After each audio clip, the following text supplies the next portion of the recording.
morning and happy Sunday. For those of you that are new, welcome. And for those of you that are returning, welcome back to the Torque and Thrust Talk Show, episode number 24, Fee-Fi-Fo-Fum. My name is Bill, and I have been an airline pilot for the past 7 years. I hold 5 FA type ratings and currently fly the Boeing 737 for a major U.S. airline. My co-host is a fellow co-founder of the Three Green Simulations Group, retired NYC EMT and flight sim extraordinaire, Tommy D of Level Flight Simulations. On this week's show, we are talking about the American Airlines 850 runway excursion in Kingston, Jamaica. We're talking about Black Ops 6 and the new Super Truck 2 from Kenworth. Then we will learn industry terms with jargon in a jiffy, learn from past accidents with our new segment, Safety Stand Down, live listener Q&A, and our discussion this week, Fee-Fi-Fo-Fum, should the U.S. car manufacturer giants be concerned about foreign EV undercuts? But first, and most importantly, good morning, Tommy D. How are you doing this morning? I'm doing well this morning, Bill. Good morning. How about you, my friend? I'm doing good, despite, once again, TikTok Live having issues starting. Every time I go from the intro to this, it's just like a black page to start off with, and I'm sitting there trying to do the intro and figure out what the heck is going on with TikTok Live. Every time, and I say this every single time, every time TikTok Live has an update, it becomes more and more difficult to use. I think Tommy would agree with me. Is I that correct?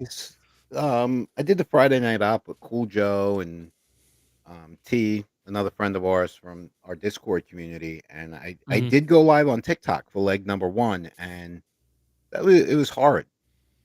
It was Yeah, absolutely hard. it really is. Like, it's just, it gets more difficult. It doesn't play nicely with any of the other programs that we use to get it started.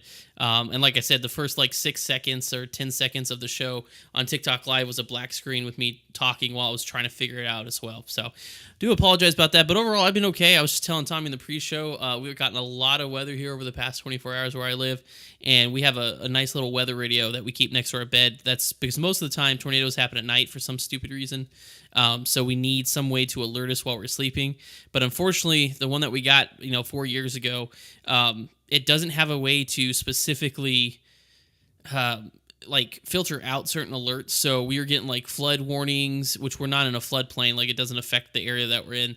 But the stupid radio was going off nonstop last night. So minimal sleep. I only got like 4 hours of sleep after being in bed for 8 hours. So it's I'm a little tired this morning. But Tommy, I heard you got a new furry second officer, or is Yes, yes, Bastet being we upgraded to did. captain, or how's that working? Busted has upgraded to captain. She's upgraded to captain. She's somewhere in this living room, probably under the couch, sleeping. We rescued an 8-week-old calico kitten yesterday, and we brought her home for the first time. And she's been nonstop. So you hear the mini thunder hooves up and down the hallway, and she's actually right She now How old is she? She a eight kitten? weeks. Oh wow, she's a Yeah, kitten. she's a tiny Okay. little thing. She's a little bit bigger and in a little bit better health than what we got Bastet, but we'll be calling tomorrow to get her over to the vet because, Yeah, we're get everything checked responsible. up. We fix our pets, and our pets actually even get chipped. Bastet's chipped. Yeah, both my dogs are chipped. Yeah. So, which is interesting because in certain states, cats are not considered property. Did you know that? Like, Mhm. dogs are considered property, and certain states say that cats, because of their nature, are not property. I thought that was interesting. So, like, if someone took your cat, you can be like, "Hey, that's mine." Nope. No, apparently not. Nope. But that's good, just in case they do get lost. But Bastet, it doesn't really go outside, does she?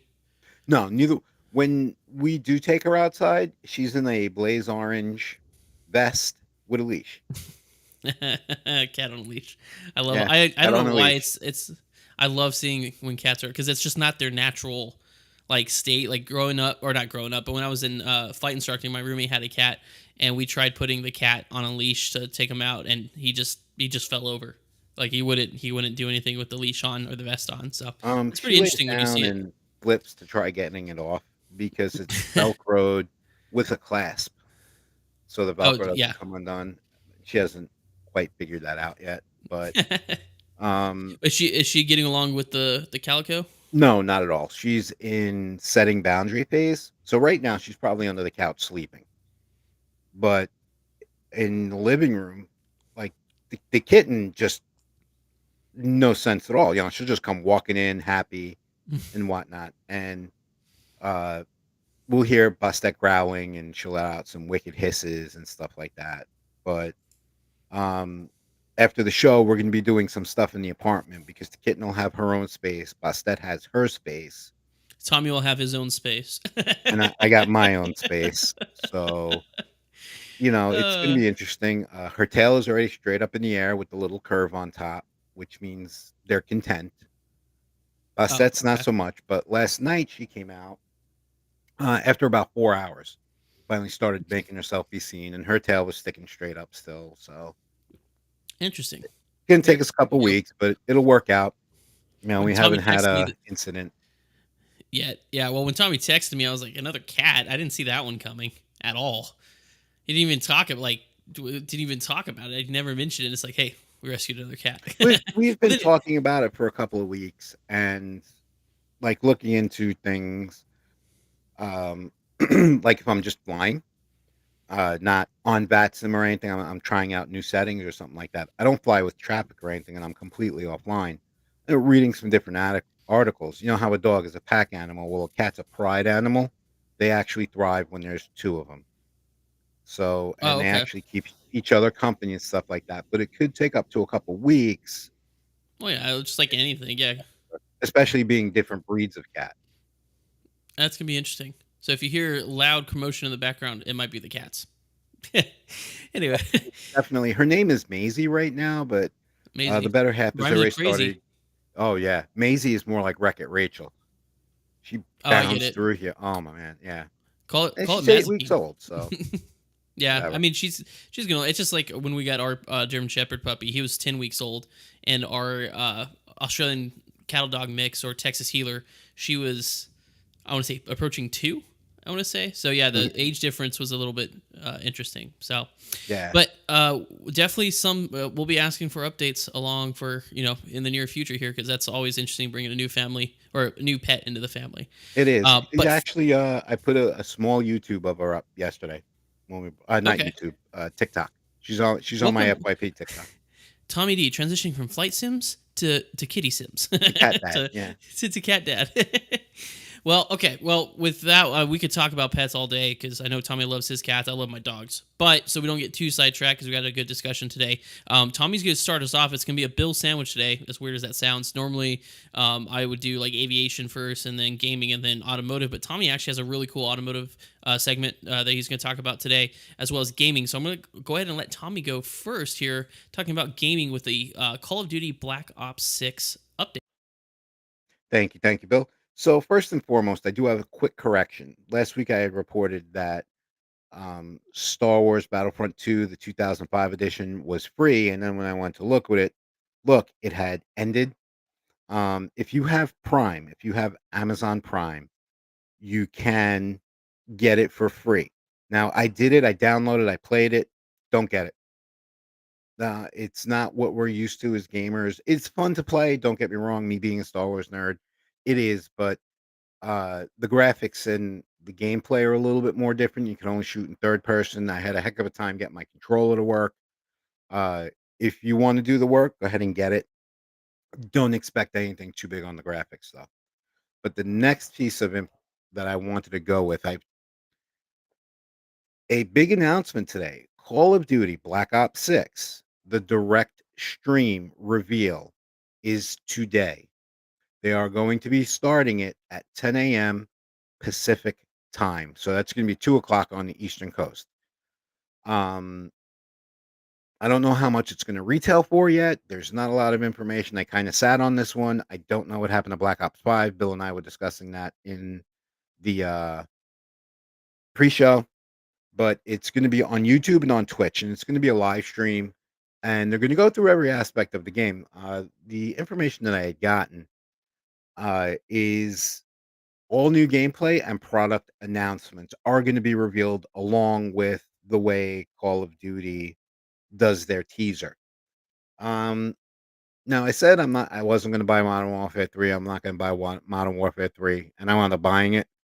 This time though, I'm probably not going to get Black Ops. My guess is if it goes with the trend. It's going to be $70, 60, $70. Um, I got some upgrades I want to do to my simulator that I prefer to spend money on that since that's really where I like gaming. I use Modern Warfare 3 just to hang out with the boys like Joe in the chat and Bill and Kelly and Caden and everybody. So that's pretty much the end of what comes with Black Ops 6. It's going to be followed by the Day of the Developer. So we'll see what that is. Also, one more little quick tidbit. PMDG has released that they are ramping up their store for the release of the 777. They're going to give us a 2-week heads up before that plane is actually going to be released. It's going to be in marketplace. It's going to be available for Xbox and PC as well. But they are boosting their servers for the much anticipated sales. There's probably hundreds and thousands of us across the world waiting for this one aircraft, and we've been waiting for it for over a year. So PMDG has actually thought ahead, saying, "Hey, we're going to need more server space to for everyone who's logging on and downloading it." Because you got to remember that all of that uses bandwidth. So we the small articles that I read, literally 2 paragraphs, it really, really looks like they ramped up so that no one's gonna have an issue on release day purchasing the aircraft. They still have not let loose with how much it's gonna be. I'm guessing it's gonna be in the $70-$80 range, depending. Might be a little bit more expensive because there's a lot of development into this. They said nothing of the aircraft, just that they're ramping up their server system. So with that, hopefully within the next few weeks, we'll all be flying across the pond in that new 777. So I don't know, Bill, are you interested in that 777 or I I don't know. I honestly, I'd probably end up doing. I think it'd be fun to learn, and especially if we could get the shared flight deck to work on it. I think it'd be pretty cool for two people who've never flown it before to try to fly it. My only thing is those flights to me aren't going to be as interesting, especially stream wise, because you're gonna take off unless you're doing like domestic stuff, which our 777s do domestic stuff. So that is the thing. But the whole taking off and flying 8 hours and like waking up the next day and loading in the flight and then read, you know what I mean? That's just not my like. I yeah, don't get on let me tell you Microsoft something. Flight That's rough. Simulator. Yeah, That's Microsoft rough. Flight Simulator. I don't get on enough as it is now. So maybe I don't know. I'd stick to what I know, like the 737. But going And back to I what you're don't saying about blame you. Black, yeah, and going back to what you're saying about Black Ops 6, I am 100% on board with you and Joe. I was looking at the chat. I'm not getting that game. Mm-mm. I mean, if it's anything like, I was so disappointed, still am disappointed with Modern Warfare 3. I play it, but it's Fortnite for grown-ups, and it is so, there's so many paywalls. And it's Mhm. like, yeah, you can pay to get better, but like I shouldn't have to pay more money on top of the ridiculous price of its beta launch to be able to be competitive. You know what I'm saying? I enjoy Yeah. doing it when I'm playing with Tommy and stuff like that. It's just fun to play. But like it's not fun to stream. It's overall I don't like it as much. It's not what I thought it was going to be. It's not like the classic Modern Warfare 3. So I am with Black Ops 6. Like I said, I don't know what happened to Black Ops 5, but Black Ops, I was a huge fan of Black Ops, but I'm kind of nervous to see what they're going to do with it, considering what they've done with Modern Warfare 2 and Modern Warfare 3. Yeah, and you see when Microsoft got involved, I had high hopes that Hmm. they would do something, and they didn't. Yeah. And literally, like I said during my update there, I use that as like a way to hang out with the boys. So the game with you, the game with Joe, I mean, I've been gaming with Joe. It's got to be 8 years now. You know, And it's just to hang out and do yeah, something. Game, hang out, catch up with well, everybody. the boys, and don't forget Brooke and The everybody else that we peoples, also yeah, play the with, the family. people. Yep, Yeah. yeah, everyone, and Um, then soon to be Ashley. Yeah, Um, I saw that she's getting her console now, and now I'm disappointed because I got Battlefront 2 because you have to have an Amazon Prime account to be able to get it. So I claimed it, and now Tommy said he's not gonna play it. But oh I no, do have you and I will knock around on it. okay. I have the actual one though, like the new remastered Battlefront 2. I bought that like 2 years ago, so I have that in my Steam library, and I actually have space to download it now. So I still have that. I don't know if it's gonna be the same like cross-platform as like They're saying it the is going to be cross-platform. That they did engineer it to be cross-platform.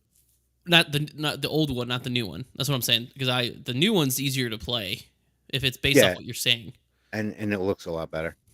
Yeah. So, um, in that one, I have it sitting in my Steam library ready to download. So I have that. But yeah, so I thought that was funny. It's like I got it, but the time it's like, yeah, I don't get it. It's like, well, I guess it was free. But there's some other cool ones. Like there was one. It's called the Electrician Simulator because I love Hmm. simulation games. I downloaded that one from Amazon too, so I'll give that one a shot too. I'll have to go give Um, a look at that. yeah, it looks fun. I will see if I'll learn anything from it. But Tommy, thanks for the update on gaming news. I'm going to take over here with some aviation news, and today we're going to be talking about it is a Boeing, but it's not. It wasn't a Boeing issue that caused the excursion, but we're going to be talking about American Airlines 850 had a runway excursion in Kingston, Jamaica this past Thursday. Now, some of you may be scratching your head going, wait, didn't that happen before? And that is right. Back in December 2009, I believe it was an overrun of an American Airlines aircraft in Kingston, Jamaica. So I was telling Tommy earlier, it's like these things just keep on repeating and repeating and repeating. It's not good. But anyways, so American Airlines 850 was a regularly scheduled flight from Miami to Kingston, Jamaica. There was poor weather, obviously in the Caribbean in the summer, and there was heavy rain, which is suspected to have caused the Boeing 737-800 to leave the runway surface to one side. So this wasn't necessarily an overrun; it was a excursion to or off the side. The aircraft experienced minor damage to the landing lights, landing gear, and the engines, obviously, because the 737, fun fact, the bottom of the engines are only 18 inches off the ground. So for an average human, that's just below their knees. That's how low those engines are to the ground. But and I thought this was interesting. It said the aircraft taxied back to the gate without maintenance assistance under its own power. Um, I'm hoping that they had someone come and look at the engines because if I had gone off the side of a runway into like mud and stuff like that and taken damage, the first thing I would be requesting is for someone to tow me in to the gate because the last thing I want to do is try like spooling up my engines or taxiing around and have a landing gear collapse or the engines because of foreign object debris in the engines cause more damage than necessary. So the article didn't really say from Simple Flying. It just said it taxied under its own power, and that was actually a statement from American Airlines. So I don't know if the pilot just powered their way out of it, or I'm hoping that somehow that there was maintenance came out and inspected it before it taxied. But because normally you just wouldn't taxi under your own power just after the excursion. Luckily, no one was injured in the incident, which is a huge thing. That's the biggest thing to take away from this is despite the excursion, nobody was injured. And as I said before, American had a previous runway excursion in Kingston, Jamaica back in the December 2009, and the aircraft then, so not now, but then back in 2009, sustained irreparable damage. The company had to write it off because they couldn't fix anything. But surprisingly, and luckily, there were no injuries. I'm gonna bring in Tommy on this because there's a lot of things that are happening more and more with airlines now, and we always talk about this. Is this a media perception? You think, Tommy? Are we getting more attention because of everything that's been going on with Boeing, or are there actually more incidents that are occurring? I would actually have to go and look at the statistics. Say, give it like a 2 year look of Hmm. actual incidents. Right. Yeah, I personally think off the top of my head that everything that's going on with Boeing yeah, has definitely put the airlines under a lot more scrutiny. yeah. Well, So every little thing, when you show up to work tomorrow, if your mhm. captain sneezes 3 times in the cockpit during pre-flight, who knows? The media might be there. Yeah. Yeah, that's You true. know, Well, and also it's the fact that there's more. The 737 is more of a workhorse in the United States. Well, actually across the world. Generally speaking, every airline, with the exception of JetBlue. I'm trying to think. Breeze, maybe Spirit, and Frontier. Frontier used to operate 737s. Allegiant is going to get 737s, but right now I think it's mainly Airbus. They used to have like 75s and MD-80s isn't too. Spirit also an Airbus fleet? Yeah, Spirit is all Airbus. So you'll see a lot more 737s operating, period. So the more 737s that are operating, probability wise, the more likely they are to have incidents. But a Hmm. lot of, like I said, and they're also the prominence of social media and stuff like that, where back in the day, if there was an incident or something like that, it would either get suppressed. No, I wouldn't say suppressed, but filtered through public affairs officers and then relayed to the media for reporting. Whereas now you're getting unvetted accounts from passengers. Like in the article in Simple Flying, they said that that there was a quote from one of the passengers that news media that's unfiltered. The passenger was like, I think it was a hard landing and they veered to the right or something. But you're talking to somebody who may not necessarily have any idea how any of that works. You know what I'm Right. saying? So it's just one of those things too. It's like people latch on to these media frenzies, like whether it's about Boeing, because it was a Boeing 737-800, and I'm surprised we haven't seen something about Boeing in the news because of it. But it had nothing to do with the actual airplane itself. It was the conditions. And another thing I'd like to point out too is little known fact: the 737 final approach speeds are way faster than most other airliners out there. The 75 and 777 approach at a slower airspeed usually than the 737. The 737 has to land fast because of how low it is to the ground to prevent tail strikes. So, for example, on a gusty day at a medium weight, you're looking at anywhere from like 150 to 160 knots. So let's see if I can do my math real quick. Let's see, 32. So that's almost 200 miles an hour versus like a 75 or 777. They come in a lot slower than that. So that's another thing when we get into like raining conditions and stuff like that. Sometimes it's easier, or the aircraft is more likely to hydroplane on a like a contaminated runway because of the fact that it lands faster, if that makes sense. It makes a lot of sense. So next time you're at the airport and you're watching airplane, I saw this in Houston one day while I was waiting for my airplane. I was sitting there watching.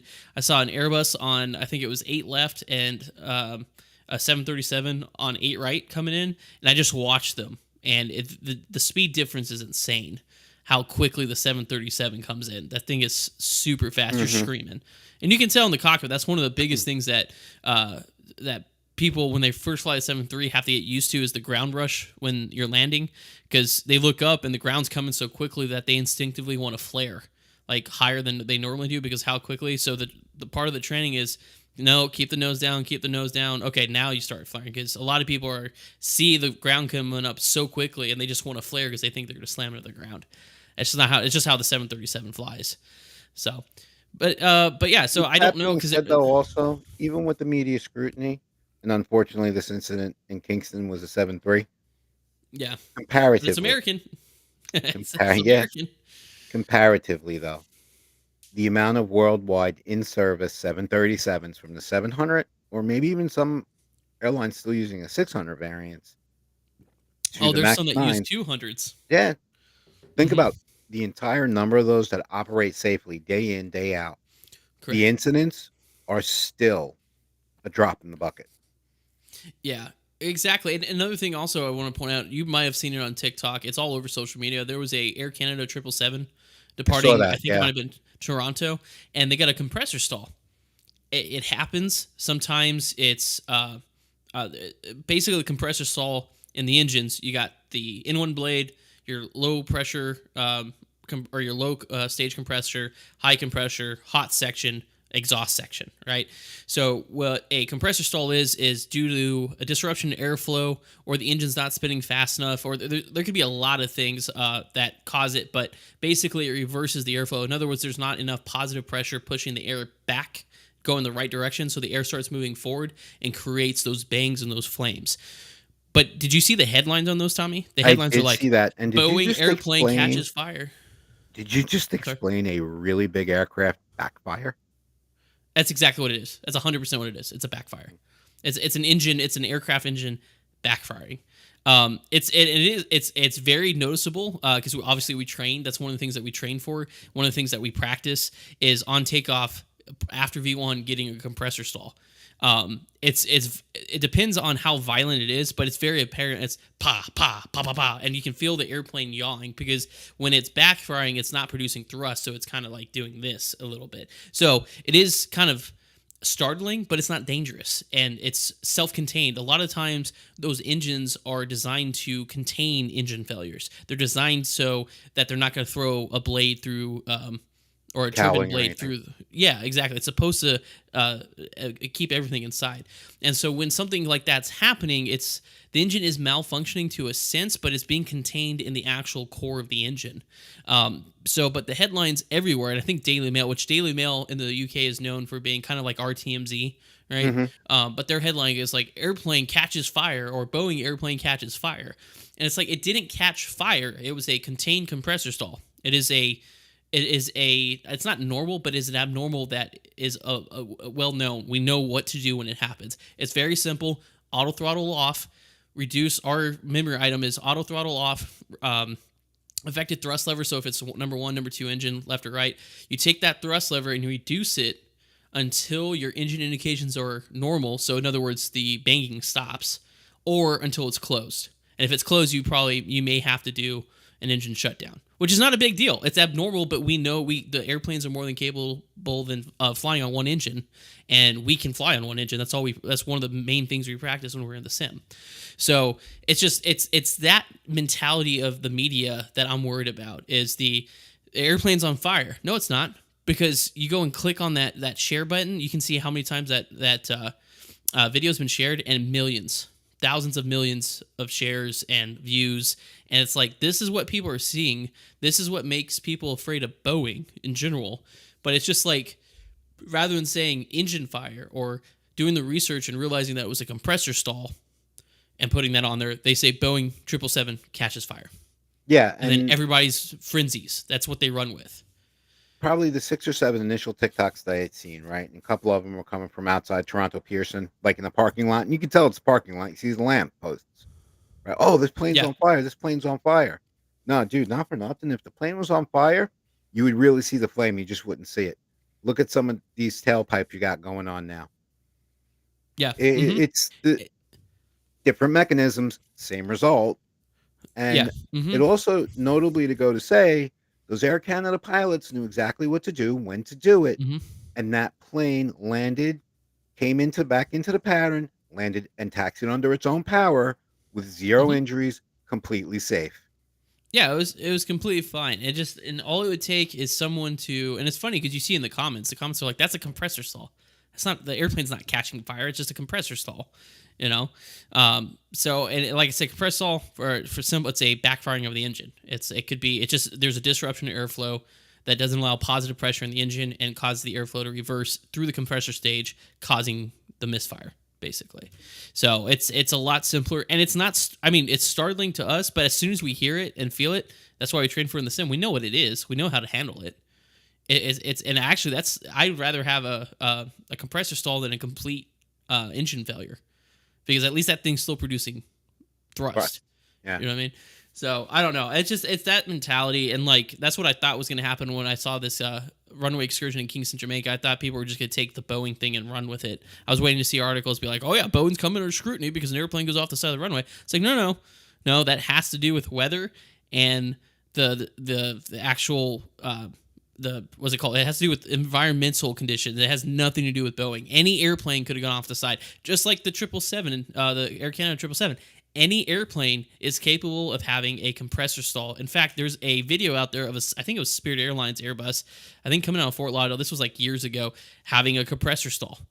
It happens. Or the excuse me, or the one where the Southwest one, I think they hit a bird, and you see the engines go, and there's a bunch of smoke that comes out of it. It's coming out. I think they're coming out of Punta Cana or something like that down in the Dominican.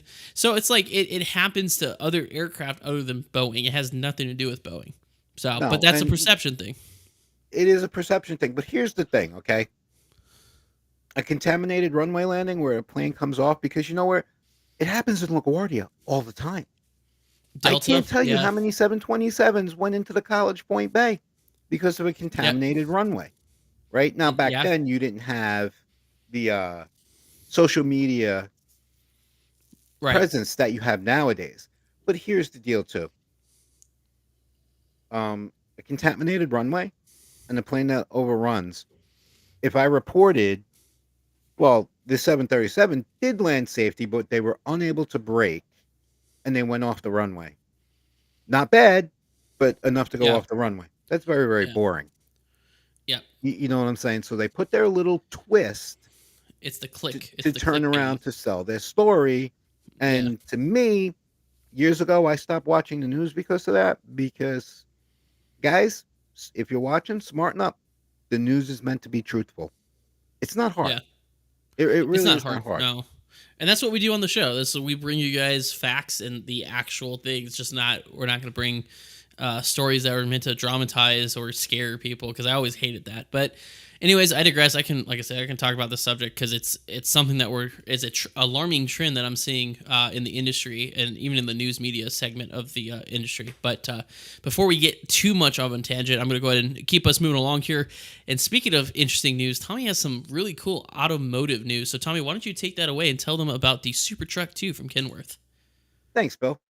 So, guys, we it said that the talk show is about transportation, and Bill being a pilot, naturally, we do a little bit more on the aviation side. I'm a little bit more on the aviation side with the gaming news, and I get that. But so when I was looking this week for the article for automotive, right, I saw this truck and I read the article. If you go to the Kenworth website and type in the search Super Truck 2, this will come up. So this is a new demo truck by Kenworth. She is built. She has been at a couple truck shows throughout the country, and it is on the road being tested now. Some wild things about this truck. I mean, me, it just looks slick. If anyone had seen the movie by Will Smith, I Robot, it kind of looks like the trucks from that movie. But 55% diesel efficiency increase was one of the things that they are reporting. And like I said, this truck is basically what us computer nerds will call a beta test. It it is in the road on the open road. It is not hauling freight. It's being driven by professional drivers who are employed by Kenworth to see how the truck all works. But some figures that they gave out on it, they reduced the overall weight of the truck 7,100 pounds. That is significant because trucks, the tractor and the trailer combined, 80,000 pounds per safe weight, right? Or else you're going nowhere. If you're 80,100 pounds, that truck is parked. They got to offload 100 pounds. By saving 7,100 pounds on the cab of that truck allows for 7,100 pounds more cargo to be hauled in the rear of the truck. Those of us who aren't transportation buffs, it may not sound a lot, but to give you kind of a um, look see into what goes into the back of the truck. One pallet where I work is 2,500 pounds. So that's the maximum weight. So that means you could actually put extra pallets on a truck and ship them to the consumers that need it. This truck also has a 136% increase in freight hauling. That's where that extra 7,100 pounds is going. 48% aerodynamic increase. Um, the 6-minute video that was on the Kenworth website, excuse me, showed them going from engineering to clay modeling to the wind tunnel to production. And just watching it now, all of those, like me, I've watched wind tunnel videos 1,000 times over, especially with like things like the SR-71 and stuff like that. And then just recently seeing it, we're like, how's that thing get in the air? Watch the wind tunnel test. It shows you exactly. If you're in flight school, at the very, very beginning and you're not understanding what lift is, watch the videos about being in an air tunnel.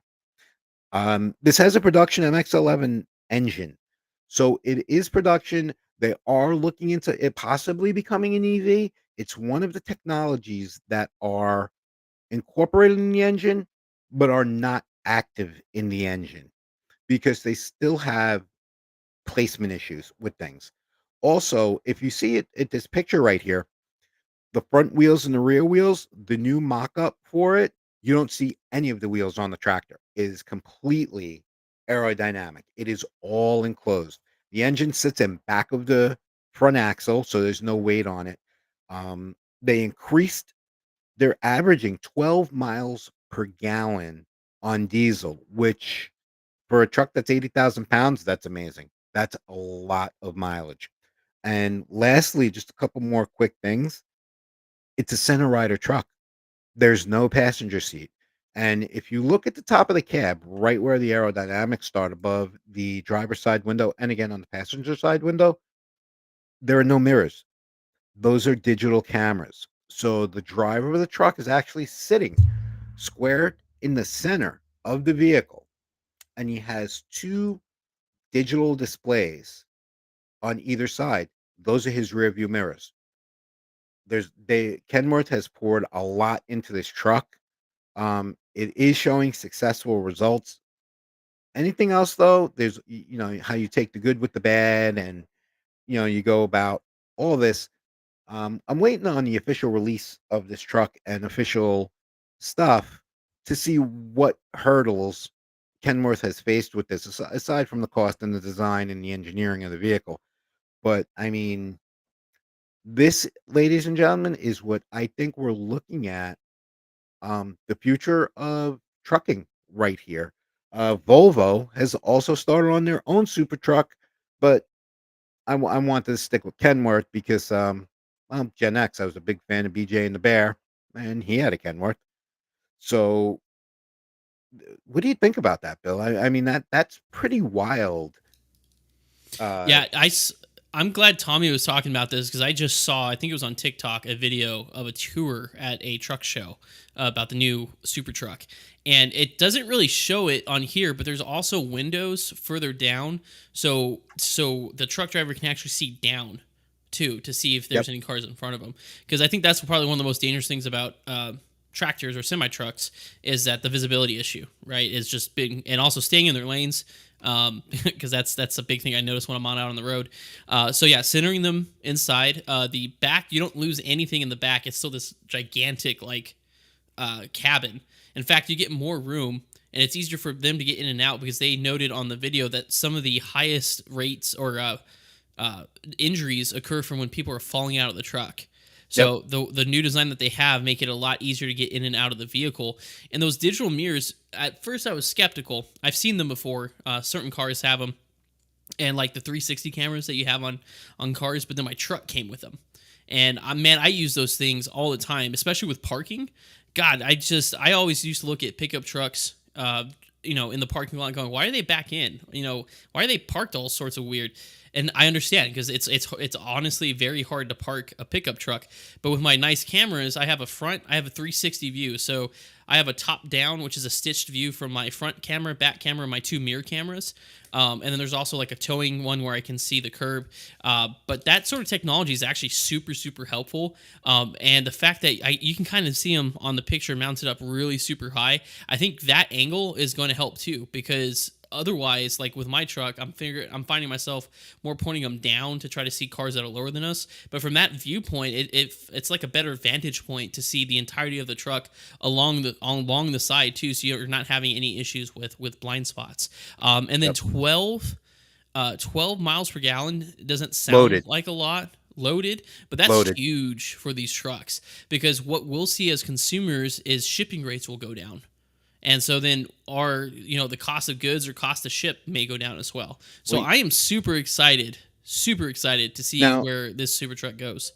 Another reason why I picked this vehicle, this goes right along with things that we've discussed in the past couple of weeks with the increasing in shipping and this, that, and the other thing. And that's why that 7,100 pound weight reduction in the cab and the tractor is so significant. Yeah, because now you really, really are hauling more freight. And believe me, I've seen trucks come into a yard half full, a quarter full, because of the weight that's actually on there. yeah. So I think this is gonna revolutionize the industry. I never thought of futuristic trucking, because even Tesla has a truck out there that's not nowhere near close to the road as I think this Kenworth is. So I am super excited to see how this progresses, and maybe eventually we can see it in American Truck Simulator. Maybe we can drive an American Truck Simulator. I'm Fingers crossing crossed. my fingers, because I would even just wait. How did you? Hold on, Tommy. Hold on. I'm gonna close this down. How did you just cross your fingers? Dude, I've Yep, broken these knuckles so many times, my fingers don't actually cross over anymore. Okay, I would say it looks like you're. It looks like you're flipping people. Yeah, I have broken my fingers and my knuckles enough times for you, me, your wife, my better half, and everyone in our chat right now. And they literally, that's it. Gotcha. Okay, I would say it looks like you're flipping people off. That's why I was curious. That's why I don't cross my fingers all that much. Gotcha. But yeah, so maybe we'll see that American Truck Simulator. But with that being said, Let's move on to our segment, our favorite segment of all time, Jargon in a Jiffy. And if you guys are new to the show, Jargon in a Jiffy is where Tommy and I, it's a word game, where Tommy and I take a term from our career fields, or in Tommy's case, either as an EMT or his current job, and we say the word in a sentence, and it's up to the other host to try to guess what that word means. And the whole point is so that we learn some industry terms, so they're a little bit less daunting or intimidating if you hear them in real world or when you get into the career field. So I've been going for the past, I feel like, 6 episodes. So Tommy, you get to go first this time. Okay. So this one's related to current Okay. path in the career.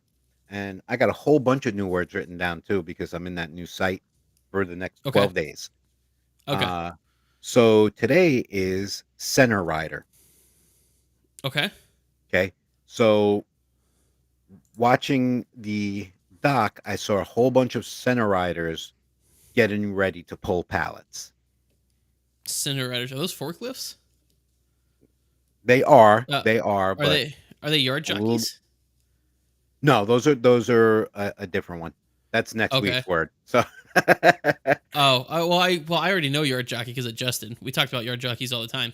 no, Um, it's a s- forklift. uh, It is definitely a forklift. But I'm come, not certified to drive a forklift, so oh, neither than it's a I, but they're pretty forklift. cool looking. That's all I got. As they're a forklift. I don't know All right, how to so go beyond that. you definitely got the forklift, in a split second. A Yeah. center rider is a different type of forklift. It's a powered truck. It's an electronically powered truck. The Okay. forks are 8 feet in back of it, and it has the ability to pull 2 pallets from a truck at a Oh, time. okay. And the I've never guy heard of that. operating it literally stands in front of it, right in the center. That's how they actually named it. It's You center said rider. 8 feet?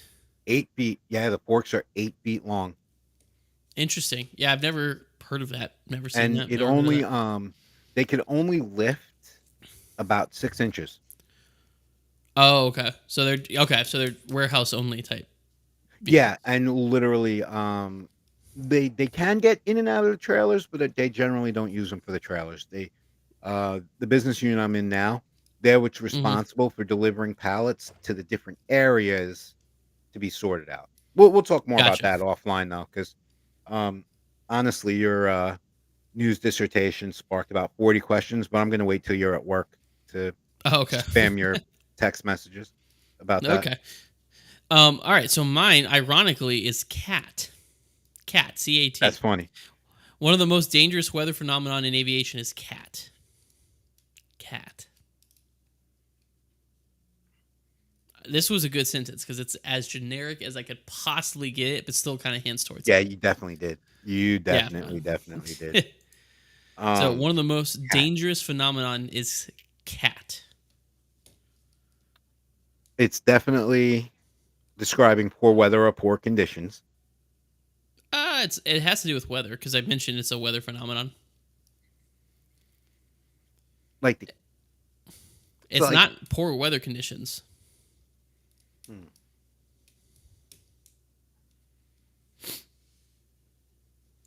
Da-da. No, I can't do that because we'll get dinged for copyright.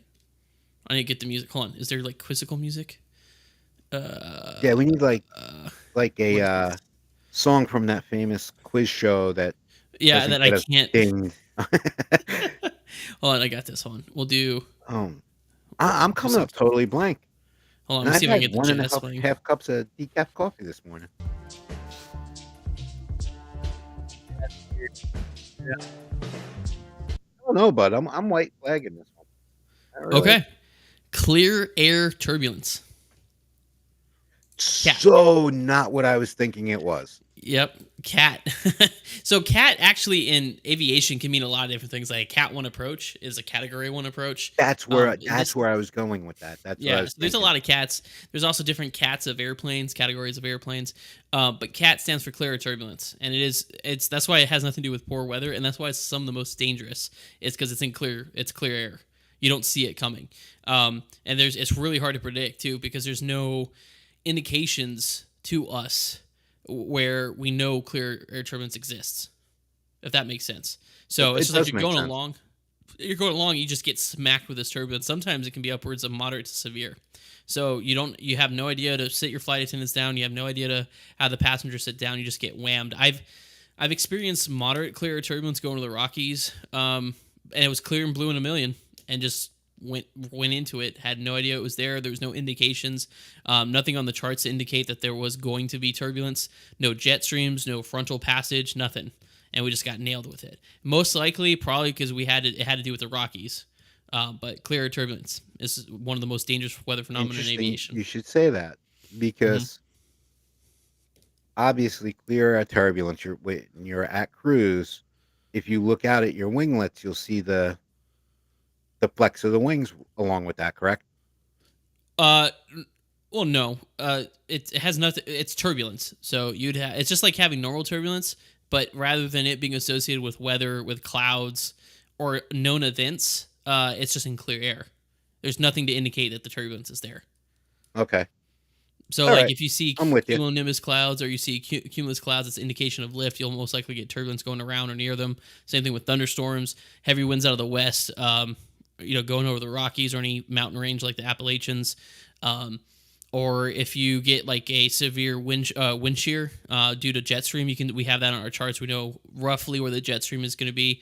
If you're crossing perpendicular to the jet stream, that's the quickest way to get across it, but it's also the roughest way to get across it because you're going basically perpendicular to it. Or frontal passages. So, like when you're passing strong cold fronts or stuff like that, you could get some turbulence associated with that because of the change in air pressure and change in weather as you're going across the front. But CAT is just none of that. CAT is just clear air. You just get nailed with turbulence in the middle of nowhere, out of nowhere. So That was a good one, man. got Totally stumped. That got was a you, good one. and it Got to worked out take my because hat off you to you. got the and you also got the new cat, so it kind of all it kind of all worked together. Um, but yeah, so that was jargon in a jiffy, and like I said, each week we come up with, and it's getting harder because I'm trying to find more words that would stump Tommy because Tommy and I offline we text and we talk about aviation all the time, so I have to work really hard to find something that Yeah. I I know I don't haven't think told Tommy. I don't think like our friends and fam coming through Discord and watching things realize how much I've actually learned from you over the last year. Oh, Or about aviation, yeah. yeah, Mm-hmm. and then like specifically like so you guys know, Bill and I talk basically every day. Mm-hmm. We text back and forth and we're joking around this, that, and the other thing. But when things do come up, I ask Bill, and Bill, in his very gentleman way, always explains. Now, Bill also knows how some things he's got to explain to me by two, like I'm a 2 year old, and I don't take offense to that. But I've learned so much, and it's funny is because when you guys see me in the sim, a lot of the things that I do in the sim got elevated because of what Bill taught me. Yeah, So and plus it's also helping me further on down the line when yeah. I get life settled, which I'm hoping to do before the end of life. Yeah, and also just to explain, this is from the National Weather Service, just as a more formal definition. Clear air turbulence is turbulence not associated with cumuliform clouds, including thunderstorms occurring at or above 15,000 feet. Clear air turbulence is not restricted to cloud-free air, but 75% of all CAT encounters are in clear air. So that's what it is, and that's what makes it dangerous. Like when we see clouds, when we see a line of thunderstorms, or we can see that sort of stuff coming, well, we know to sit down the flight attendants or sit down the passengers, put the seatbelt sign on, etc. But clear turbulence is dangerous because we can't see it coming. It's really hard to predict because we can't see it. So, but yeah, that's we learned something new, and that's the whole point of jargon in a jiffy. I know. A lot a lot of people are just this is a geek podcast. This is all about geeking out about aviation, transportation, and gaming and learning stuff. It's that's the whole point of this podcast. So I had someone mention that a fellow pilot of mine that found our podcast that I was flying with. And he goes, "You guys are a bunch of geeks." It's like, "Yep, that's 100% what this is." So if you walk away from one of these episodes and haven't learned something, you might want to go back and re-listen because that's the whole point of this podcast. But anyways, speaking of which, our next one, talking about education, is we're going to be talking about bird strikes over Washington, D.C. in 1962 with our fairly new, we're kind of getting into it. It's not brand new, but this is our new safety stand down segment where we talk about notable airline or airplane crashes. Right now we're doing airline, and then in the future we'll do other transportation stuff, and how it has affected the industry, because airlines or the regulations that we have today are generally speaking they result of an accident or people dying, which is unfortunate, but that's how things change in our industry. So we are talking today about United 297, November 23rd, 1962. United Airlines Flight 297 was a scheduled flight from Newark, New Jersey, my favorite airport of all time, to Atlanta, Georgia, with planned en route stops at Washington, D.C., Raleigh-Durham, Charlotte, North Carolina. There were 13 passengers and 4 crew members on board. So remember, back in the day, they didn't do hub and spoke like they do now. They did point to point. So they were going to Atlanta via Washington, D.C., Raleigh, Durham, and Charlotte, North Carolina. So that's why those are in there. But the first where this happened was on its first leg from Newark, New Jersey to Washington, D.C. The flight took off, I believe it was like 11 in the morning. Excuse me. The flight progressed normally, and then at 12:14 was cleared to descend from 10,000 to 6,000 feet. It was a Viscount, which is a prop aircraft. It doesn't fly very high, but it was cleared from 10 to 6,000 feet, and the following advisory was issued to flight 297. 5 minutes later, be advised there have been numerous reports of a considerable amount of ducks and geese around this area. Washington, D.C. reported clear VFR weather, so weather's not a factor. Statements were obtained from several eyewitnesses at that time to the accident. A consensus of their observations is that Flight 297, when first sighted, was at a very low altitude, so at 6,000 feet, turning to the left on an east or southeast heading, and then the airplane abruptly rolled, inverted, and disappeared through the trees in a vertical attitude. Some shiny objects later identified as parts of the airplane were observed falling in the immediate area of the crash. So once they showed up to the crash site, so whoever was investigating at the Civil Aeronautics Board, they found bird remains on both horizontal stabilizers, indicating 2 distinct bird strikes on these surfaces. There was superficial damage on the right horizontal stabilizer, 22 inches outboard of the fuselage, and this strike was a glancing blow and did not result in any sort of penetration, meaning it didn't get inside or damage the internal parts of the fuselage. The other strike was on the left horizontal stabilizer, which is on the tail, approximately 49 inches outboard of the fuselage, so about 4 feet out. In this instance, the bird penetrated the leading edge and passed through the leading edge member. Continuing aft, the birds fractured the spar web, which is basically the structure inside of the horizontal stabilizer, which holds it to maintain its form, separating it from the top and bottom caps, and then made final contact with the lower leading edge of the elevator, which is the back. So you got the non-movable part, right, of the elevator. That's called the stabilizer, and then the part that moves is called the elevator on the tail, on the horizontal part.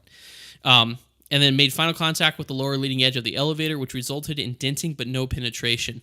The left horizontal stabilizer and elevator failed along a chord plane, so along the long axis. So like if you're looking at it from the side, from the front of the horizontal stab to the elevator, generally following the travel of the bird through the structure. So the Civil Aeronautics Board determined that the probable cause of this accident was a loss of control following a separation of the left horizontal stabilizer, which had been weakened by a collision with the Whistling Swan. So basically, the left horizontal stabilizer fell off the airplane. And I've said it before on this, I don't know which episode, but I've said it before on the show. The worst thing that you can lose on an airplane is the elevator, because then you have no pitch control. If you lose your rudder, you got ailerons. If you lose your ailerons, you got rudder. Even if you were just to jam the elevator in a sense, you still have trim. Excuse me. You still have trim, and you can use power to climb and descend. But to completely lose a horizontal stabilizer or elevator is detrimental to the airplane. It's like the worst thing you can lose. Because of that, that's what caused it probably to invert to the left, because it had no pitch control, invert and dive and killing everybody on board. Now, this accident led to the 8-pound requirement for empennage. Empennage is the section of the aircraft where the fuselage meets the horizontal and vertical stabilizer. It created the 8-pound requirement for empennage protection, which became the most constraining requirement for bird strikes. This became Part 25. Remember, I've talked about Part 25 in the past, the certification standards for performance for transport category aircraft under bird strike damage in 14 CFR 25.631. And that specifically states that the empennage structure must be designed to assure capability of continued safe flight and landing of the airplane after impact with an 8-pound bird when the velocity of the airplane relative to the bird along the airplane's flight path is equal to the cruising speed at sea level. So basically, this accident once again added something to Part 25 that we're starting to see bird strikes becoming more of a prominent thing, and realizing that birds are a danger to aircraft before Sully. This was way before Sully. This was like, what is that, 60? Let's see, I'm trying to do math in my head. 60, 40, 50 years, 57 years before Sully. Hmm. All right. All right. Sully was 2009? Yeah, 2009? yeah. Cactus 1549 was 2009. Yeah. So that was long before that because birds. Everybody thinks about it's like, well, birds doesn't. What does that do to an airplane? Well, when I used to be in Silver Air Patrol, you would go inspect the propeller, and when I was flight instructing, there was these like little nicks, very small nicks on the edge of the propeller. Those are from bugs, from insects hitting the propeller. So it just goes to show that two objects, even a slow object and a really fast object, relative velocity, hits something, it is extremely dangerous. So this accident just kind of starts making manufacturers and airlines more aware of the threats of bird strikes and such, and that's where we started getting the bird strike proofing, if you will, the minimum performance standard for building an airplane. Hmm. What do you think about that, Tommy D? Very, very interesting. I actually had to bring up the aircraft Oh, to see it. Because yeah, that wasn't an aircraft I was familiar with, and then looking at it's it, it what yeah, it's not a it's a older. It was kind of almost a transition aircraft. It wasn't. I don't yeah, think it was around very long. no, I really don't remember any mention of this aircraft. British made, used in the United States. Looked like it was like a regional turbo four prop. But that Yeah. is very, very interesting. Um, and like you're going through the whole dissertation, and one of the things I do remember as a kid, um, did you ever get delayed for birds at Kennedy when you were No. coming into Kennedy? Because there I was You know what? I actually never flew to Kennedy until I was an airline pilot. okay. I Yeah. So remember um, we would be out at the South Conduit Park, which yeah. is right across the highway from Kennedy, and we would hear shotgun blasts. Oh yeah, to clear them. Yeah. Yeah, and that's what they did. They would go out there with a couple of shotguns, and they weren't shooting slugs or bird shot or anything. It was just slugs with gunpowder to start clearing because they had actually seen geese and stuff like that massing on the grassy parts, like just outside the runways and just outside the Yeah. airport property to get rid of them. Yeah. Exactly. Yeah. And there's a lot of different things out there. They use like Falcons. They'll use the shots. They'll use like sound Sound like wave. speakers. Yeah. Yeah, exactly like that. So yeah, you'll see them out there all the time. They usually their call sign is usually wildlife is what they call them. Hmm. So, but yeah, so that is United 297 bird strikes over in 1962, where we started really understanding that birds pose a reasonable threat against aircraft safety and design. So, with that being said, we'll move on to our next segment, which is a live viewer Q&A. A lot of chatting going on. Jeff over here in TikTok Live is all by himself, but we got Ashley, Atomic Bot, a ton of people chit chatting in our chat over here, but I don't see actually any questions unless you have any, Tommy. I have Oh one. wait, yep, I would say, is that the one that Ashley just popped in? Yes. Okay, Yep. so Ashley said, if you both had to switch jobs just for 24 hours, Tommy a pilot and Bill an EMT, Hmm. what would be the best advice? Oh my God, best advice to give each other. Um, Tommy, don't hit random buttons. That's Yeah. all. Yeah. Because I'm good at hitting random buttons. Just Um. it's be patient. I think that's probably the biggest thing I would tell Tommy. Be patient. Say what you're gonna do. Point at the button. Hit it. Wait a second and see if it does if what it wants to, and verbalize. Especially if you're flying with somebody else. That's what I'd say. Be patient and verbalize. Yeah. Because Ashley wasn't around for those shared Oh, she flight decks wasn't. like at the very beginning. Ash, go to my YouTube. It's hysterical. I'd put the aircraft in uncontrolled rolls now because I just touch stuff. Yeah, actually, Um. you need to go watch our first The older shared ones, yeah, cockpit they're stuff, because hysterical. that's I'm sitting there. My perspective, I just see Tommy pressing tons of buttons, not telling me what he's doing, and just like pressing tons of buttons. It's like, what are you doing? On that, we're gonna have to Uh, schedule a shared flight deck because a lot of people that hang out with us now have never seen us do That's it, and true. like we'll do it like the actual way we would Yeah, the do it. correct. Yeah. But the best advice I could give to Bill, being an EMT, go home safely at the end of your shift. Keep your Yeah, eyes open and on a 360-degree swivel. Make sure you go home to your wife safely at the end of your shift. that's a Everything good else one. you could get through it without a problem because there's two of you. But Yeah, and I was gonna say it's the same thing with being an airline pilot. It's just be safe, but I feel like that's implied. But yeah, that's a good one. Yeah, do whatever you need to get home safely. Absolutely. Well, Ashley, thanks. Ashley's really good at questions. Her, Snowy, and Lando are all great at questions. So thanks, yep, Ashley, yep. for the question. Gives us something to actually answer during this segment. But with that being said, we are going to move on to our weekly discussion topic: Fee-Fi-Fo-Fum. I smell the blood. I'm just kidding. Should the U.S. car manufacturing giants be concerned about foreign EV undercuts? And this is expanding off of last week's automotive segment where Tommy and I was talking about the Jeep $25,000 EV, if you remember that, and that the one of the big concerns from the big three, which is GMC, Ford. What's the other one? I should know this. I really should know this, but I don't. It's GMC. Chevy. But isn't Chevy part of? Well, Chevy is part of the GMC group. That's what I'm saying. GMC is one of them, so they can't be all of them. But anyway, so it's the. You know what? Yahoo is like the most useless search engine alive. Oh yeah, I haven't used Yahoo as a search engine since I don't know how Google. to stop it from being like my default one. It's absolutely useless. Believe it or not, I know the answer to that one. GM, Ford, and Chrysler are the big three. I forgot about Chrysler. I haven't even thought about Chrysler in a long time. So, but the point is, who drives a Chrysler. It's been a hot second, but they've also bought Chrysler Jeep, don't they? Isn't that where Jeep comes from? So, that's one thing that we talked about last week is that in the article we were talking about a $25,000 Jeep that's supposed to be an EV. It's supposed to be coming very soon. They couldn't tell us when, but then they also shortly announced a $72,000 Wagoneer EV, and I was like, yeah, that's a little more on point with Jeep. Pay a lot of money for not a lot of car and a lot of maintenance issues. So the discussion came up in that is whether or not those big car manufacturers should be nervous or concerned because there are foreign car manufacturers that are making really affordable EVs. They haven't come to the US yet, but they're getting close, like Mexico and stuff.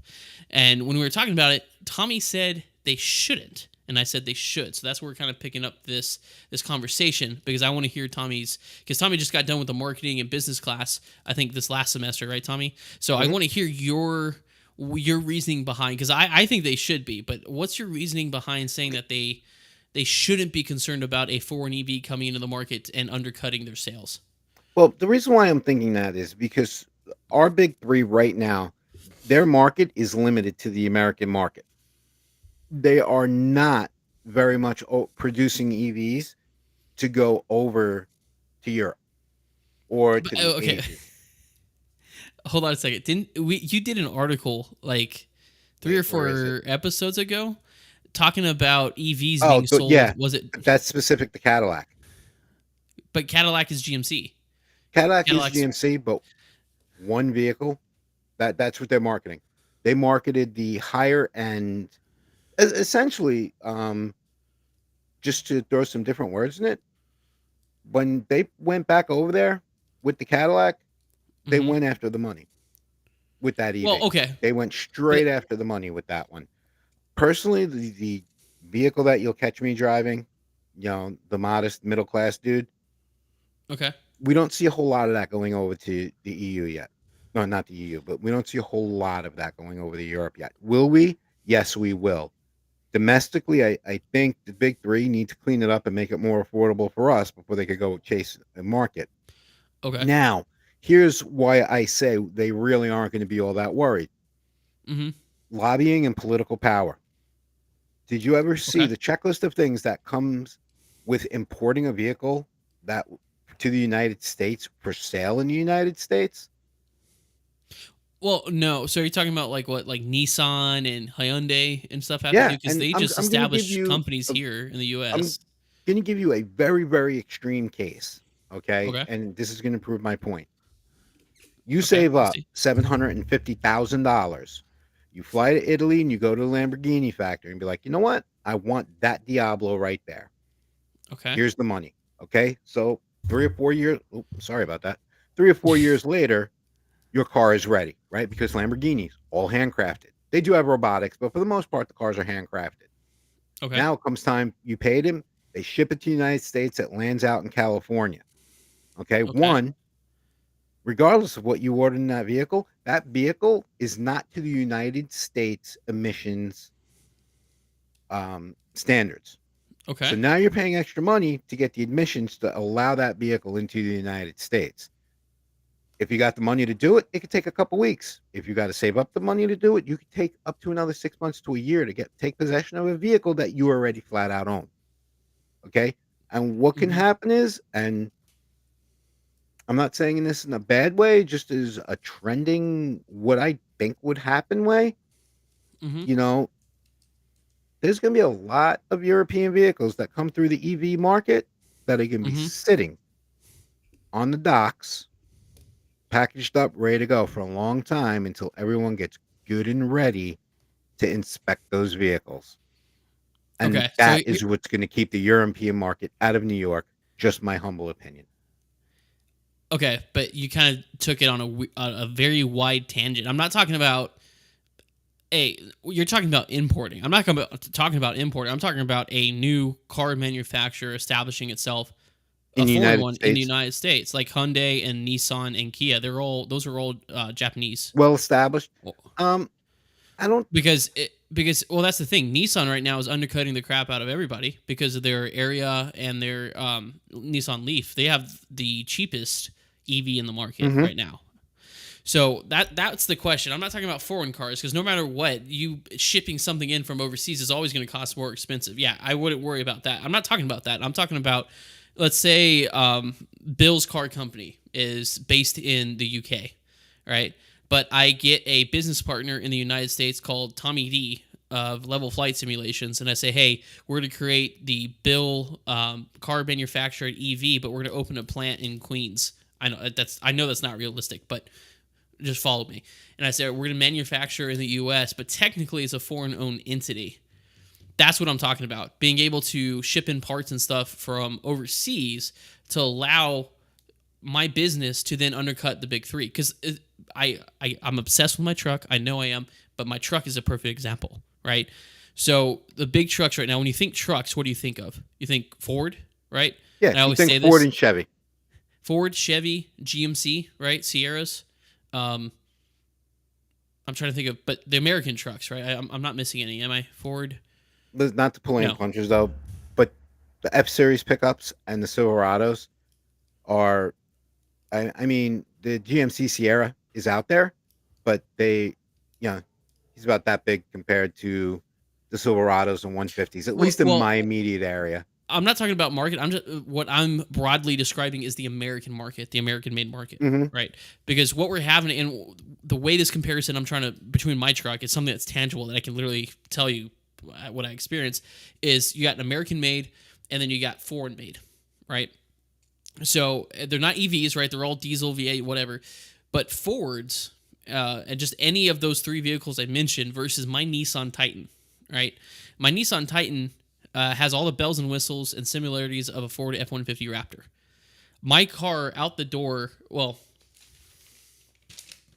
I got my window sticker right here. So, because I'm doing research for my review. So MSRP out the door for my vehicle is $65,250. Okay. I'm going off MSRP. I'm not gonna like what I got because obviously there's different deals and rebates you get through the dealership. But coming off the factory line with all the added things to it, $65,250. A Ford F-150. Excuse me. Oh, sorry. So it's Ford F1. Thank you. Grazie. A Ford F-150 Raptor, okay, which is comparable with most of those features. The only big difference is that the Ford F-150 Raptor has a turbocharged V6, which gives it upwards of about, I think it's like 600, depending on the model, to 700 horsepower. But get this, it tows less than my truck. Right, my truck's only 400 horsepower, 413 pounds of torque, foot-pounds of torque. But I can carry my max tow capacity with four-wheel drive is 9,130 pounds. overall gross vehicle weight rating of 15,300. The Ford F-150 Raptor, the high end one, 750 pounds, is like maybe 7 to 8,000 pound tow capacity, and that has to do with the frame more than anything than the engine and stuff like that. I'm sure the engine, but you don't want to pull something too heavy that's going to warp your frame. But my point is you can get all these options in a 2024 Nissan Titan Pro 4X, and also get a more reliable, straight, naturally aspirated V8 engine, tow more for $30,000 less than a Ford F-150 Raptor.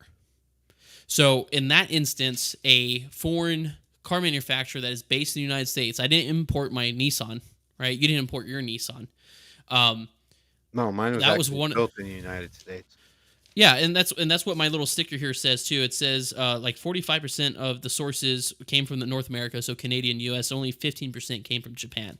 But that's my point: is something getting so established, but is able to. I don't even know where the corners. They're not cutting corners. It's the markup, I guess, on it. The Ford F-150 is just, even for a similar model, like say mid trim model, is about $10,000 more MSRP. So that's what I'm saying. So if there's an EV out there, let's say like the Ford F-150 Lightning, right? That's a $90,000. Mid trim is like anywhere from $70,000 to $90,000, depending on what you put on it. And then Nissan comes out, which, by the way, the Titan this is its last year that it's being made, and rumor has it in 26 is either come back with a new engine, like instead of the Endurance V8, or it's going to come back as an EV to combat or to challenge the F-150. I guarantee you that F-150, or I'm sorry, that Nissan Titan electric EV is going to be less than an F-150 Lightning. So that in itself is going to, I think, is a huge threat to the big three, because now they're going to have to compete with something that they can't compete with. And I don't know how they set their profit margins, but a $90,000 truck that I got for $80,000 or for $30,000 less, you see what I'm saying? It's like, Yeah, I'm following you. And you see, so, one of the things that I had thought too, and I had read, and I actually reached out to someone who never got back to me, so appreciate that. Um, it's actually very easy. So let's say Bill's EV motor company based in the UK is mhm, looking to expand his market to the United States. mhm. Who's to say you're not going to become a subsidiary of Ford, That's true. That is where very they could, true. the infrastructure is already here. You just have to bring your technology and set up your assembly line. You see But what I'm see, saying? So they could always but expand that, and that's why I think it won't be that much of a threat to the big three, because they'll but just absorb another business and make another arm. who says they're going to come and take that infrastructure? It's like, actually, perfect example too. Airbus. Airbus has a plant down in Georgia somewhere. Is it Savannah? Like Savannah, right? South of Lower. Savannah. Yeah, south of Savannah. So it's the same thing. It's a foreign company manufacturing on U.S. Soil to bring more competition to Boeing. Quicker delivery times, made in the U.S., possibly cheaper because it is made here in the U.S. That's what I'm saying. So it's you're assuming that a foreign company is going to come in and say, "Oh, I'm going to use the Ford infrastructure." If I was a foreign company coming in, I'd say, "Nope, my own business. Cut out the middleman. We're to do, manufacturer to buyer, almost like a factory outlet for vehicles, and we're just going to sell them here, and we're going to sell them because we're saving that much money. We're going to sell, or we're going to sell them for much cheaper." And we may not make as much profit per unit sold, but we're going to sell more units because it's more Right. affordable to the American. Because I've said this 1,000 times. There's people, the want for EVs are out there. People do want to drive EVs, like I do, but the problem is the affordability. I'm not going to spend more than the down payment on this new house that we closed on in February for a truck or for an EV like the F-150 Lightning. Oh, Not going to happen. It's way any too expensive. vehicle in the world. I don't care if it's plated in all of King Midas's gold. My car payment's never going to be more than what I pay for rent. Yeah, exactly. Mm. So, and that's my point. So then, let's say a foreign company comes in, or I say foreign. It's not really foreign. It's a car manufacturer from another country comes to the United States, like Nissan, and is able to produce an electric truck that is more affordable, right? Because an electric truck would be perfect. Because I would never consider going to an electric. Because the area, I think, is their new Nissan electric car that's out. Mhm. Beautiful car. I was looking at one the other day, and it's beautiful vehicles, but I can't, for what I need it for. I need a truck for stuff that I'm doing around the house. So it's one of those things. If they come out with a